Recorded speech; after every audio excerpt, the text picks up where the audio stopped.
No ar, Minuto da Unicidade, com o pastor Tony de Souza.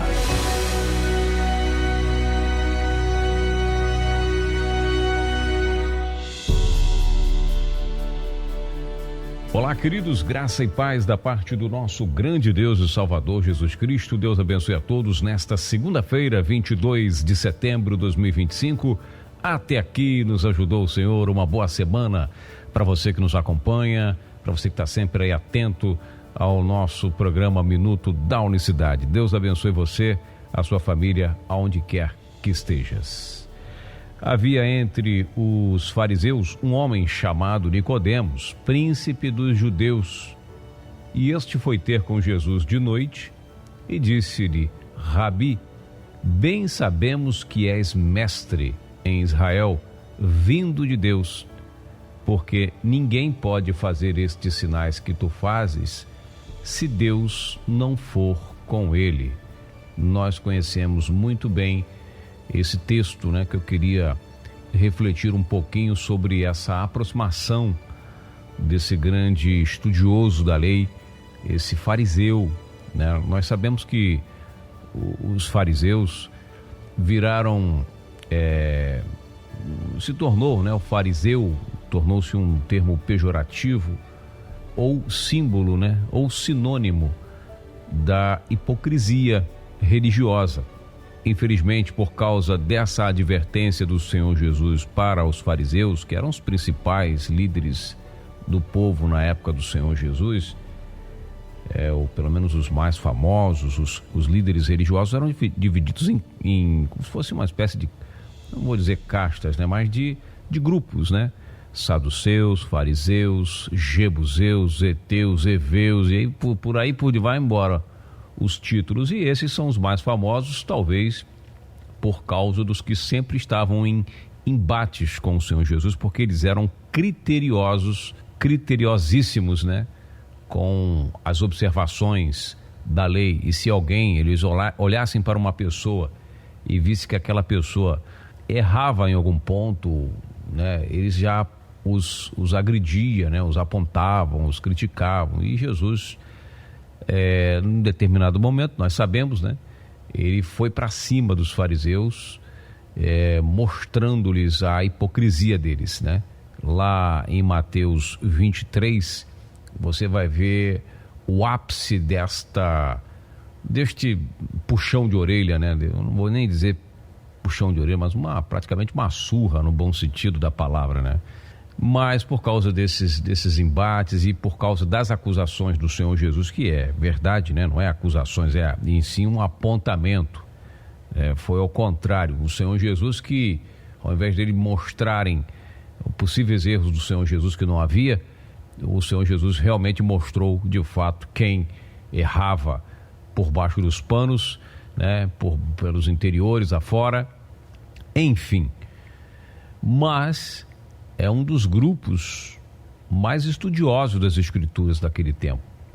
É uma nata da teologia, Embora havia aqueles malignos fariseus, tinha os fariseus que eram realmente, faziam parte desse grupo, mas que eram piedosos. Nicodemos é um deles. O próprio apóstolo Paulo, em sua defesa, ele diz que foi fariseu, e criado aos pés de Gamaliel, um importante fariseu, um homem piedoso também.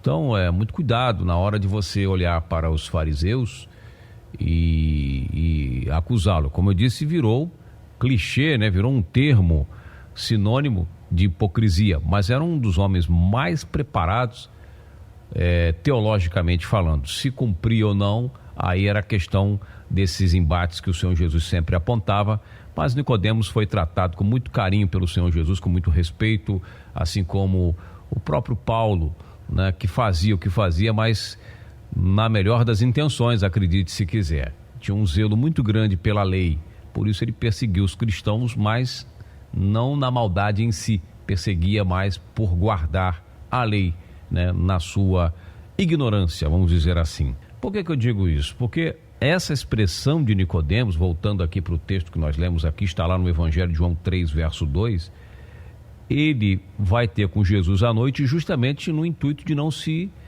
indispor com os fariseus, né? Ele vai à noite para poder não ter problema com o seu grupo. Infelizmente, né? Algumas coisas a gente tem que ter sabedoria para alcançar os nossos resultados. Então ele foi à noite para poder evitar, para poder não ter problemas, né? E com certeza, se o vissem ali, seria criticado, expulso da sinagoga, daria um problema que ele não queria realmente.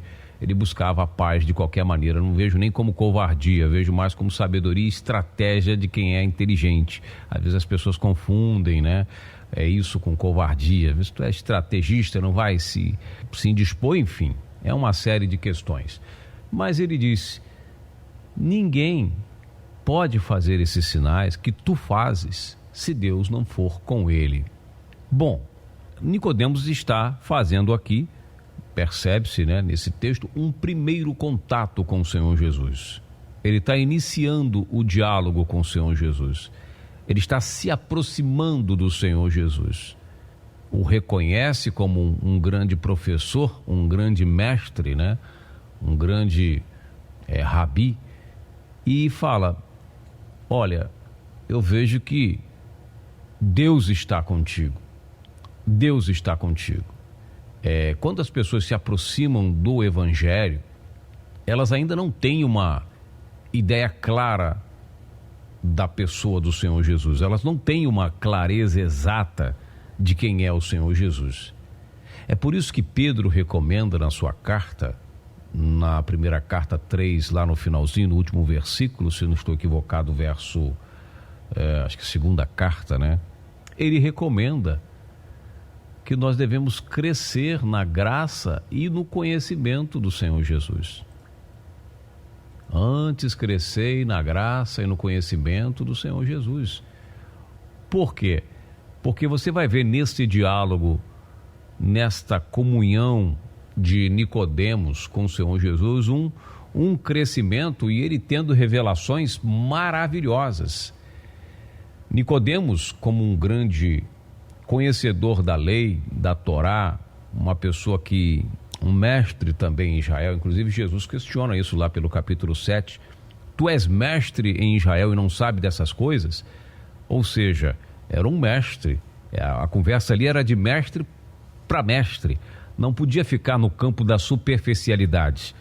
Na medida em que Nicodemos chega de um jeito e vai naquela conversa, naquele diálogo, naquela busca, naquela sede por conhecer um pouco mais da pessoa do Senhor Jesus, ele já tem profundidade sobre o novo nascimento, já tem uma outro conceito até mesmo divino sobre a pessoa do Senhor Jesus, que lhe revela algo que, mesmo com toda a experiência dele como mestre em Israel, ficaria difícil entender. Quando ele vai desenrolando a conversa, ele fala da importância do novo nascimento, Jesus vai desenvolvendo, vai se revelando para Nicodemos. E aí eu volto a dizer para você, quando nós nos aproximamos do Senhor Jesus, é necessário que nós procuremos crescer neste conhecimento. Lamentavelmente, milhares de cristãos, eles buscam ao Senhor Jesus, muitas das vezes, muitas pessoas, né, no sistema religioso em geral, busca em meio ao sofrimento, para a solução de seus problemas. E uma vez solucionados, eles esquecem de buscar o vínculo, a intimidade, ou aqueles que foram revelados um pouquinho das Escrituras, se contentam com aquilo e acham já suficiente e não procura crescer mais, buscar mais profundidade, buscar mais conhecimento. E Nicodemos vai na conversa, a conversa vai tomando rumo, tomando uma evolução, aí mesmo nesse capítulo 3 de João, que o Senhor Jesus faz esse questionamento no verso 7, no verso 10, né? No verso 10 ele diz: tu és mestre em Israel, não sabes disso? Por que Jesus fez essa pergunta? Porque o Senhor Jesus estava falando de um novo nascimento. Nicodemos levou para o campo literal. Como é que vai voltar um homem para a barriga da sua mãe e nascer de novo? Veja que até os mestres, né, costumam fazer perguntas muito rasas, ter um entendimento muitas das vezes superficial, porque aí é uma questão, falando das Escrituras, de revelação. Por isso você não deve muitas das vezes, se aborrecer ou ficar triste, chateado com alguém que lhe faz uma pergunta aparentemente até simples. Responda, porque o crescimento dessa pessoa depende da sua resposta. E aí o Senhor Jesus, ele continua no seu diálogo com Nicodemos. Ele diz: se estou falando de coisas simples dessa terra, você não entende, você não crê. Como você vai crer se eu te falar das coisas celestiais? Evangelho de João 3, estou avançando aqui o diálogo dele com Nicodemos. Verso 12, né? Estou te falando coisas simples, quer dizer, por mais que o novo nascimento ali para Nicodemos era algo que ele entendeu da forma literal, para Jesus aquilo é algo simples. A pessoa precisa nascer de novo, precisa mudar a sua vida, precisa mudar o seu estilo de vida, precisa mudar a sua maneira de ver a vida. E mesmo assim, você falando muitas das vezes o óbvio, que é o que Jesus estava falando para Nicodemos, do novo nascimento, nascer do Espírito, mudar a sua vida toda de dentro para fora, ele não entendeu, levou para o campo da literalidade. E aí Jesus falou: agora eu vou falar algo, se eu te falar algo celestial, algo espiritual mais profundo ainda, como é que você vai entender? Se eu apertar um pouco mais no conhecimento, se eu aprofundar um pouco mais no conhecimento. Leia o Evangelho de João, capítulo 3. E aí ele diz, verso 12, se eu estou falando coisa terrestre, tu não crê, como você vai crer se eu falar coisa celestial? E aí ele diz no verso 13, ora, ninguém subiu ao céu, senão aquele que do céu desceu, o Filho do homem que está no céu. Aí Jesus apertou um pouco mais. Aí ele entrou numa outra seara. Ele levou o diálogo, o ensinamento para um outro patamar. Um patamar mais elevado, que aí o doutor da lei, o pastor, né, hoje falando de pastores, já teriam muita dificuldade. Porque o Filho do Homem está em pé, manifestado em carne e osso, dizendo ao mesmo tempo que estava no céu. Ao mesmo tempo que ele está na terra conversando, então ele está falando ali da sua onipresença. Que ele, apesar de estar ali manifestado no seu corpo físico, né, nascido como homem ali, um ser humano, que no começo da conversa Nicodemos fala, ninguém pode fazer esses sinais que tu fazes se Deus não for com ele. Agora ele está falando para Nicodemos, está abrindo o leque. Deus não é comigo, meu filho. Aqui é o próprio que está falando com você. Estou aqui parafraseando. Você veio até a mim com uma informação ao meu respeito, eu estou aprofundando ainda mais esse conhecimento para você. Então eu estou em todos os lugares ao mesmo tempo. Eu estou no céu. E aí a coisa vai agora exigir do velho fariseu Nicodemos um pouco mais de reflexão, de entendimento e de conhecimento. Por isso muitas pessoas falam, Tony, o céu ficou vazio, se Jesus é Deus, tá bom, eu vou concordar com você, Jesus é Deus, é o único Deus. Então enquanto ele esteve aqui manifestado na carne, o céu teria ficado vazio, e não pode isso acontecer, porque aí senão o diabo entrava lá. Eu já ouvi isso várias vezes de doutores em teologia.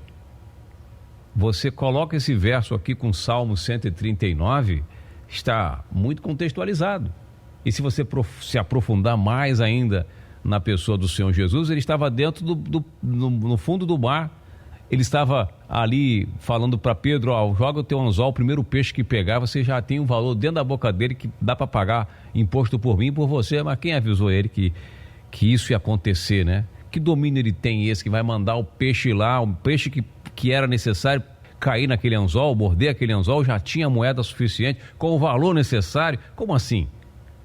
E nós estamos aqui revelando, trazendo esses esclarecimentos. Nicodemos se tornou um dos maiores seguidores do Cristo, foi quem pediu permissão a Pilatos para sepultar, para tirá-lo da cruz, preparar o seu corpo para o sepultamento e tudo mais. Isso é muito interessante quando nós conhecemos aqui essas escrituras. Muito obrigado pelo seu carinho. Essa reflexão mostra que Jesus é Deus, como diz o próprio evangelista, quando ele começa ali o capítulo 3, ele começa no capítulo 1 dizendo: no princípio era o verbo, a palavra estava com Deus e o verbo era Deus.